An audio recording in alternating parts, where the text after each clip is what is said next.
because a mother meticulously planned to kill her husband, killed him while their children were sleeping in the next room, and then had the audacity to hold herself out as the author of a children's book about grief and The loss. courtroom was already emotional before Eric Richins' sister even began speaking. But the moment she stepped up to the podium, the entire atmosphere changed. You could immediately hear the weight in her voice as she introduced herself and thanked investigators, prosecutors, law enforcement officers, and everyone who had helped bring the case to this point. But then she revealed something that instantly made the room even heavier. She told the court that the day of the sentencing was actually Eric's birthday, and she was standing there because her brother no longer could. From that moment forward, her statement stopped sounding like a normal courtroom speech and started sounding like years of grief finally pouring out all at once. She described Eric as more than just a brother. According to her, he was her protector, her closest friend, and someone she had spent nearly her entire life beside. Growing up, people even gave them matching nicknames because they were so inseparable. But now, instead of celebrating his birthday with him, she was standing in court describing how his life had been taken away by the person he should have trusted most, his own wife. As she continued speaking, the courtroom became painfully quiet. She talked about Eric as a father, saying his entire life revolved around his children. Everything he did was for his boys. He planned for their futures, cared deeply about their happiness, and made sure they always felt loved. But according to her, those boys were robbed of almost every important moment they were supposed to experience with their father. They would never have him there teaching them how to drive, attending graduations, helping them build careers, or watching them become fathers themselves one day. And then she said something that visibly shook people listening in court. She explained that the boys would likely grow up knowing their father more through stories than through actual memories. The emotion in the courtroom only intensified when she began describing the night Eric died. According to her testimony, the children were inside the house while their father was dying. One of them even walked into the bedroom after something terrible had already happened. Hearing that detail completely changed the emotional weight of the case. Suddenly, this wasn't just about a murder investigation anymore. It became about children carrying trauma that would follow them for the rest of their lives. But the most explosive parts of the statement came when she started accusing Corey of what happened after Eric's death. According to her, the pain did not stop with the murder itself. She claimed Corey intentionally isolated the children from Eric's side of the family almost immediately afterward. The boys, who had once been extremely close to their cousins, grandparents, and relatives, were suddenly cut off from everyone. She described holidays spent together, family trips, ranch work, birthdays, skating lessons, and years of shared memories that completely disappeared after Eric's death. And according to her, the children were allegedly fed false stories that caused them to fear family members they once loved and trusted. As she described the damage done to those relationships, the courtroom tension became almost unbearable. She claimed the children were manipulated into believing lies about her family and were made to think the people trying to protect them were actually trying to hurt them. By this point, her voice carried not just grief, but anger and frustration built over years of legal battles and emotional exhaustion. Eric's death was carried out in a way that caused fear, suffering, and helplessness. Corey either watched or sat by as Eric succumbed to fentanyl poisoning instead of providing any kind of aid to him. She was fantasizing about a dream life funded by Eric's death. Today is Eric's 44th birthday. Birthdays are supposed to be proof of life, a day to celebrate another year of growth.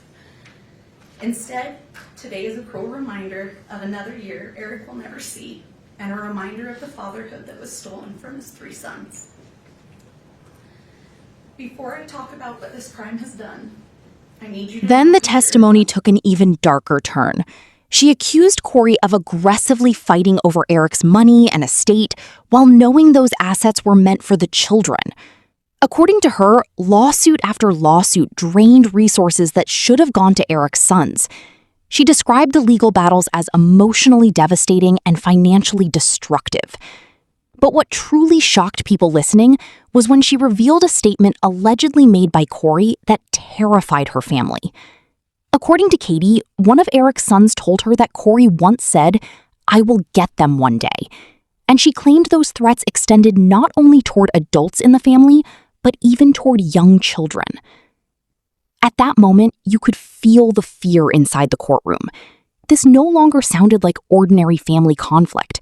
It sounded like a family convinced they were dealing with someone capable of endless manipulation and destruction. Katie even claimed Eric himself had warned her before his death that he believed Corey was dangerous. According to her, Eric had once considered divorce, but feared what might happen if the children were left alone with Corey under shared custody arrangements. She described heartbreaking conversations where Eric allegedly admitted he was willing to live through hell every day if it meant protecting his children. The courtroom sat in silence as she described a man who, according to her, believed he was trapped in a nightmare he could never escape. And hearing those words after his death made the case feel even more disturbing. Then she shifted toward the media attention surrounding the trial. She acknowledged that the case had exploded across television, YouTube, podcasts, and news outlets worldwide. But according to her, the reason people were so obsessed with the story wasn't because it was simply sensational. She argued it was because the allegations themselves were horrifying. A wife accused of poisoning her husband while their children slept nearby. A children's grief book published afterward. Allegations of manipulation, greed, and deception continuing even after the arrest. The ultimate betrayal. Eric's sons were 9, 7, and 5 when their world was shattered. They are now 13, 11, and 9. These are the years when a boy learns how to be a man by watching his father.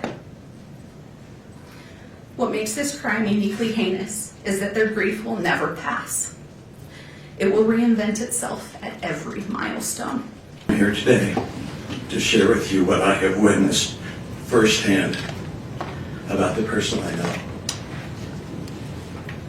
In the years before Corey was incarcerated, By now, the she courtroom made a no habit of longer looking felt for like a people legal proceeding. who were It felt like a struggling. family releasing years of pain directly toward She the not man only who volunteered for many destroyed their years at lives children's forever. schools and donated, And then came the when she final heard about the Katie begged the judge to ensure Corey would never again have the opportunity to harm the children or anyone else in the family. She pleaded for a sentence of life without parole, arguing that anything less would leave the family living in fear forever. Then Eric's brother-in-law stepped forward, and his statement carried a different type of intensity. Instead of focusing mainly on emotion, he focused on what he believed was calculation.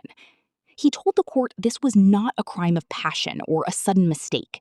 According to him, it involved planning, preparation, testing, and deliberate action.